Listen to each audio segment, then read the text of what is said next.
Bonjour. Hello.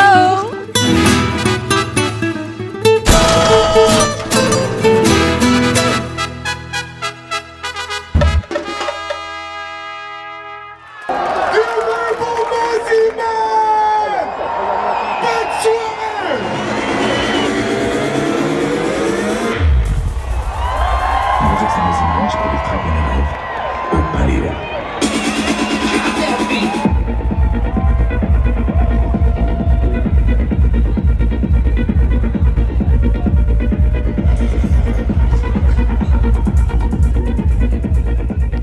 Bonsoir à tous, allez, vous vous souvenez, on était allé voir The Cure sur la grande scène et ce soir, j'ai envie de voir le dernier concert de Vega de ce vendredi du Paléo. On va voir Quentin Mosimann, on va voir ses fans. Allez, c'est parti. Ah, Mosimann, c'est Mosimann, tu vois, je sais pas. J'adore, C'est vrai? j'adore. C'est une star, il s'est fait connaître par lui-même. Ouais, je le suis sur Insta. Il est surtout hyper créatif. J'aime les sets qu'il fait parce que c'est varié.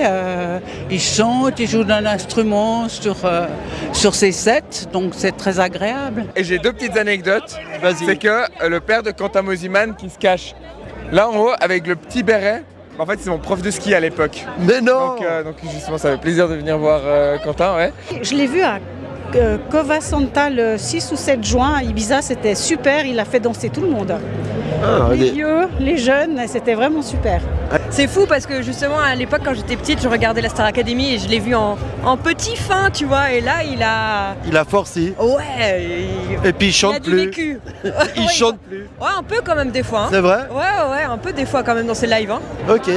En tout cas, sur scène, c'est assez incroyable ce qu'ils ont Mais monté. c'est ce que je me disais justement, c'est genre, en fait, il y a un espèce de décor quand même dans son. Ouais, il y a des androïdes, il y a... Ah, c'est pas mal en vrai.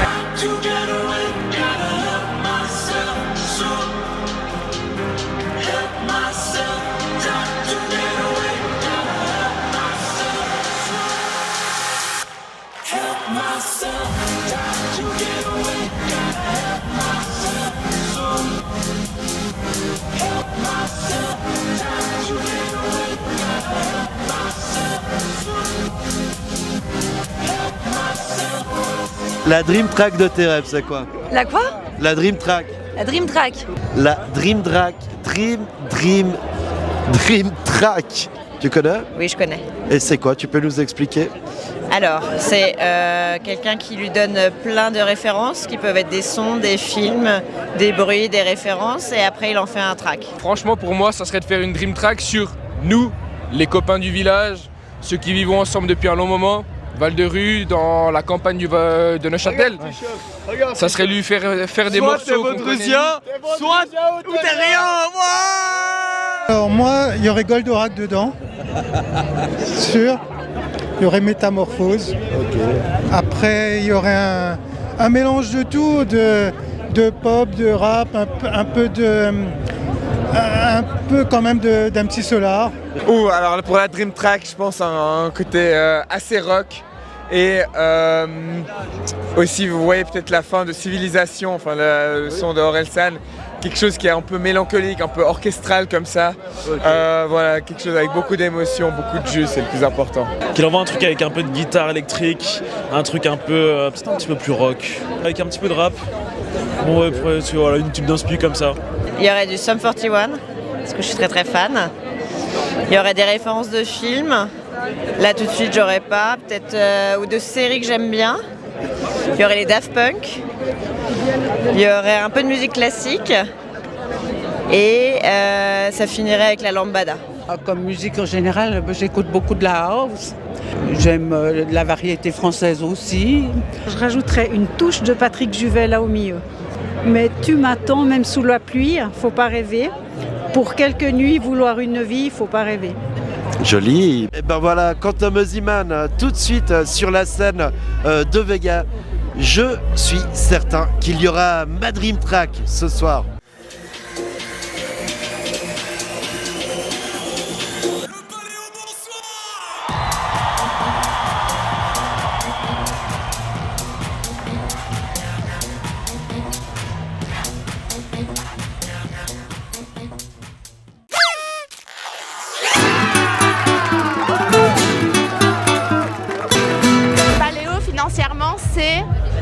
ça vaut la peine.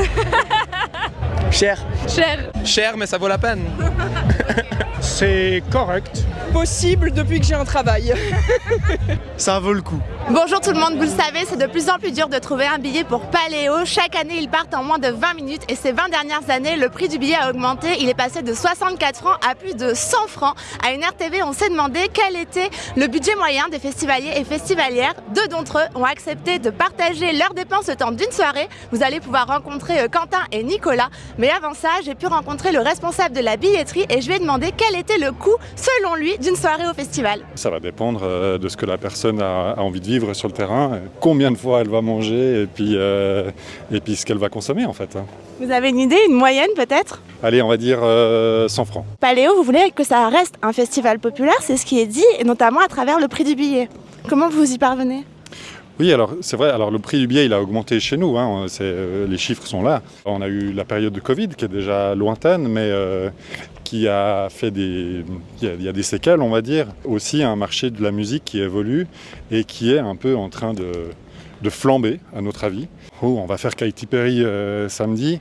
Le prix du billet aurait pu être bien supérieur. Notre budget il est basé sur un mode associatif à but non lucratif. Donc on n'est pas dans une quête de bénéfices, on est vraiment dans une quête d'arriver à zéro. Est-ce qu'on peut s'attendre à une augmentation ces prochaines années? On fait partie de la société où les coûts augmentent, mais on fait vraiment tout pour maintenir un prix le plus accessible possible. Je suis avec Nicolas Ballet, un festivalier. Vous êtes habitué de Paléo? Oui, je pense que ça fait au moins 15 ans que j'ai l'abonnement, que je suis toute la semaine. Si je suis pas, après je suis juste vénère, donc obligé d'être là quoi. Je suis désormais avec Quentin Girard, un autre festivalier. Depuis que je suis petit, en fait, mes parents ils m'ont emmené et depuis toujours. Du coup, vous ne pourriez pas louper un seul Paléo? Franchement, impossible. Le pass semaine cette année, il était à 465 francs. Donc franchement, chaque année, c'est un peu plus cher. Vous m'avez confié que vous étiez, vous sortez des études, donc vous essayez d'économiser. Et c'est plutôt un bon deal d'être bénévole à Paléo pour pouvoir profiter du festival. On a beaucoup d'avantages. L'abonnement à payer, ils nous mettent bien, mine de rien, en nous donnant de la monnaie staff. L'augmentation des prix, ça vous freine pas? Bon, heureusement, je travaille, donc ça me permet quand même de payer ça. J'ai aussi pris des jours de vacances là aujourd'hui et demain pour pouvoir être là. Est-ce que sans être bénévole, vous pourriez participer financièrement au festival? Alors, je pourrais participer. Parce que Paléo pour moi c'est la semaine de juillet qu'il ne faut pas rater, il ne faut pas partir en vacances. Tous mes potes sont là et que c'est un truc régional, on a quand même envie de soutenir malgré tout la culture en général et la musique.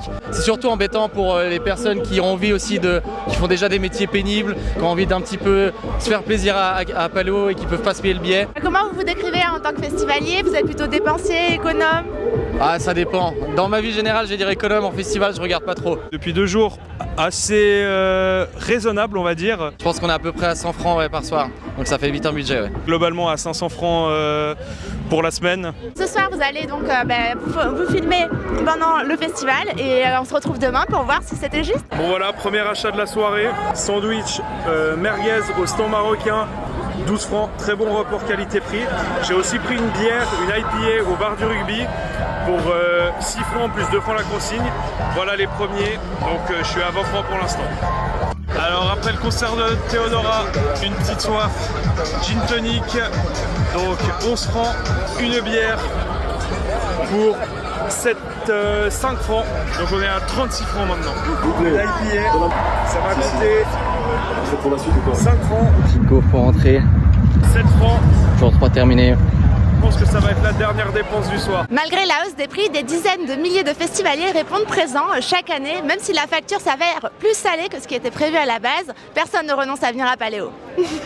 C'est rentable de prendre le truc une semaine parce que c'est que 300 francs. Je l'ai acheté il y a longtemps, mais je crois environ 90 francs. Ouais. C'est un peu cher, mais bon, ça va. Je pense que je vais dépenser entre 50 et 60 francs pour manger et boire. Je dépense pas trop ici, donc honnêtement, je reste à 20 pour la nourriture.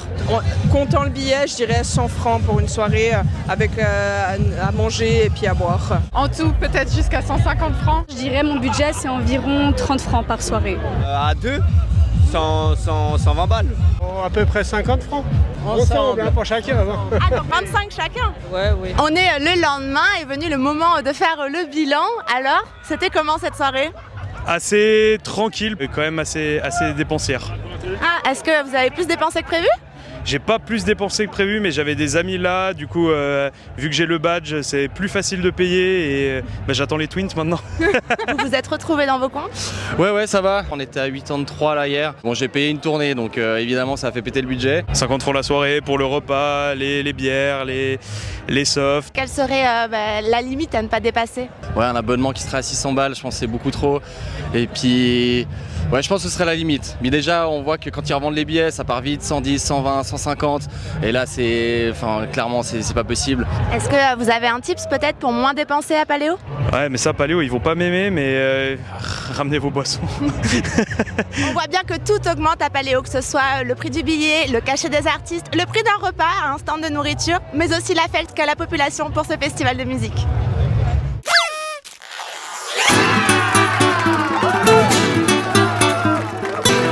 La ville de Nyon, malheureusement, c'est une ville festival, comme on l'annonce partout, mais on ne le voit pas. Parce que le cœur de Nyon est vide. On les voit relativement peu, les festivaliers. À la limite, ils vont se baigner dans le lac et en remontant, ils viennent acheter ici à Nyon-Lacombe un sandwich, une boisson. Moi, quand j'ai commencé il y a 10 ans, on mettait entre 15 et 20 chauffeurs la nuit. Il n'y avait pas Uber, il n'y avait pas autant de transports en commun qui étaient proposés que maintenant. Le point négatif de Paléo, pour nous, commerçants, je dirais que ça ne nous apporte plus rien. Apparemment, Paléo ne fait pas le bonheur de tout le monde. Avec ses 250 000 festivaliers prévus sur la semaine, le président du festival, Daniel Rossola, estimait en 2021 les retombées économiques pour la région se chiffrant à plus de 40 millions de francs suisses. La question qui se pose donc est de savoir, mais à qui profite réellement l'effet Paléo ? Avec un budget de 34 millions de francs, le festival fait travailler des centaines d'entreprises. Des PME de la région construisent les scènes, montent les infrastructures, assurent la technique, la sécurité ou encore la logistique. À cela s'ajoutent les dizaines de bars et de restaurateurs installés directement sur le site. Une grande partie des retombées économiques se crée donc au cœur même du festival. Mais en dehors de la plaine de Las, les premiers à profiter de cet afflux de visiteurs sont les hôtels. La semaine de Paléo, c'est un des moments les plus importants de l'année. Pendant cette période, l'Union Hostel affiche complet avec ses 128 lits. Environ 90% des clients sont directement liés au festival. 45%, c'est principalement les gens qui viennent travailler sur Paléo. Et les autres 45%, ce sont des festivaliers. Festivaliers, artistes, techniciens ou partenaires, certains établissements affichent complet toute la semaine, parfois grâce à des réservations effectuées plusieurs années à l'avance. Ça reste assez rare d'avoir une semaine où on est complet tous les jours. Ça arrive d'avoir des pics d'activité, mais c'est vrai que du mardi au dimanche, c'est très très rare. Tout ce qui est professionnel, ils vont réserver jusqu'à 3 ans à l'avance. 3 ans à 6 mois à l'avance, les réserves professionnelles. Pour les festivaliers, c'est en 2 vagues. On a ceux qui, de toute façon, vont venir. Donc, à la fin de l'édition, ils réservent déjà pour l'édition d'après. Ils reviennent tous les ans. Et puis, vous avez l'autre vague qui sont un petit peu plus frileux. Ils attendent d'avoir les billets avant de réserver. Mais pour le reste de l'économie locale, le constat est plus nuancé. Contrairement à ce que l'on pourrait imaginer, les 250 000 festivaliers ne se retrouvent pas forcément dans les rues de Nyon. Beaucoup passent l'essentiel de leur journée à Paléo, où ils trouvent déjà de quoi manger, boire et se divertir. La ville de Nyon, malheureusement, c'est une ville festival, comme on l'annonce partout, mais on ne le voit pas. Parce que le cœur de Nyon est vide. Et si vous faites un tour vers 3h l'après-midi, c'est le désert total. Et je dirais que les restaurants souffrent au centre.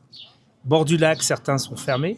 Les établissements publics, soit bars, restaurants, discothèques et l'ensemble. Et nous, on est en train de se poser la question, éventuellement, si l'année prochaine, on ne fermerait pas une semaine pendant Paléo. Parce que financièrement, ça ne vaut pas la peine. Même constat du côté des taxis. Longtemps considérée comme la semaine la plus rentable de l'année, la période de Paléo a changé. Avec l'ubérisation du transport de personnes, le renforcement des transports publics et des navettes, les chauffeurs travaillent toujours davantage qu'en temps normal, mais beaucoup moins qu'il y a une dizaine d'années. Moi, quand j'ai commencé il y a 10 ans, on mettait entre 15 et 20 chauffeurs la nuit. Il n'y avait pas Uber, il n'y avait pas autant de transports en commun qui étaient proposés que maintenant. Et du coup, à partir d'une certaine heure, c'était le seul moyen pour rentrer de Paléo, c'était de prendre le taxi. Et là, vraiment, c'était la semaine la plus importante pour nous par année. Un chauffeur faisait en moyenne le double de son chiffre d'affaires moyen pendant la semaine du Paléo, donc c'était vraiment quelque chose qui était assez conséquent et intéressant aussi. Maintenant, ça a bien diminué, mais ça reste une semaine qui est intéressante. Et même pour un partenaire historique comme Migros, les retombées ne sont pas forcément là où on les imagine. En moyenne, on est à peu près sur des augmentations de fréquence d'à peu près 8%. Et sur le chiffre d'affaires, on serait sur du 4-5%. Donc ça reste quelque chose d'assez faible. Pour Migros, l'intérêt se trouve surtout à l'intérieur même du festival, où l'enseigne est présente depuis plus de 20 ans. Par contre, c'est intéressant d'être dans le festival avec notre bus sur le camping, avec notre stand sur la terrasse de la Grande Seine, et c'est là-bas que ça se joue en fait. C'est vraiment là-bas que ça se passe, et notre intérêt en fait, il est plus là-bas qu'ici dans les magasins. Au final, les retombées économiques de Paléo existent bel et bien, mais elles ne profitent pas de la même manière à tous les acteurs de la région. Les principaux bénéficiaires restent les entreprises qui participent directement à l'organisation du festival ou qui sont présentes sur son site. Une réalité qui montre que l'effet Paléo dépasse largement les scènes, sans pour autant profiter à toute l'économie locale de façon uniforme.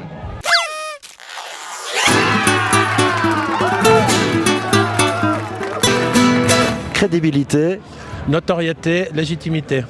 Salut, vous croyez avoir laissé la politique de côté? Vous pensiez que le Paléo ce n'était que musique, kebab et petits cocktails? Eh bien non, tous les politiciens sont là pour parler politique et aujourd'hui c'est avec... Olivier Monge, conseiller communal à Nyon du coup. Stéphane Jaillet, syndic de Tartenien, responsable politique du tourisme pour Région de Nyon, député au Grand Conseil, mari de Graziella Jaillet. Maurice Gay, député au Grand Conseil vaudois. Quelle musique écoutez-vous après une séance très tendue du CODIR de Région de Nyon? Je n'écoute pas de musique, j'ai plus de place dans la tête. Si le Grand Conseil avait une playlist, une liste musicale, ce serait laquelle?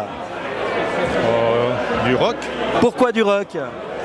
Parce que des fois au Grand Conseil c'est rock'n'roll. Je suis pas très musique, moi je suis vraiment ambiance. Quelle chanson vous fait penser à une période politique ou historique particulière? Oh là là, Bloody Sunday. Quel morceau devrait être joué avant chaque séance du Grand Conseil? L'hymne vaudois évidemment. Et il va comment l'hymne vaudois?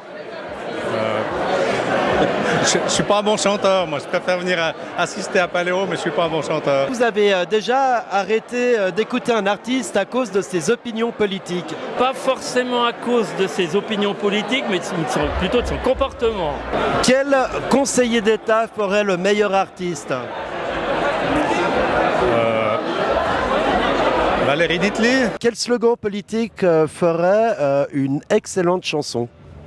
Vive le bon sens. Et comment elle irait la chanson? Elle irait bien parce qu'elle serait pertinente, cohérente et légitime, donc vive le bon sens. Si un conseiller fédéral devait monter sur la grande scène du Paléo pour faire un concert, ce serait qui? Guy Parmelin, Soyons chauvin. Qu'est-ce qu'il nous chanterait? Une bonne chanson vaudoise, de Carnotset peut-être. Quel était votre style musical de jeunesse? Alors c'était de la disco avec Imagination. Just an Illusion. À votre avis, qui chante le mieux dans la municipalité nyonnaise? J'écoutais ce genre de truc avec Kim Wilde pour quelque chose d'un peu plus dynamique. On peut être déçu par l'artiste puis se dire ouais voilà, j'irai plus le voir en concert peut-être. Ce qui n'empêche pas de réécouter les chansons parce que la création quand elle est valable, elle reste valable pour toujours. Bonjour. Hello.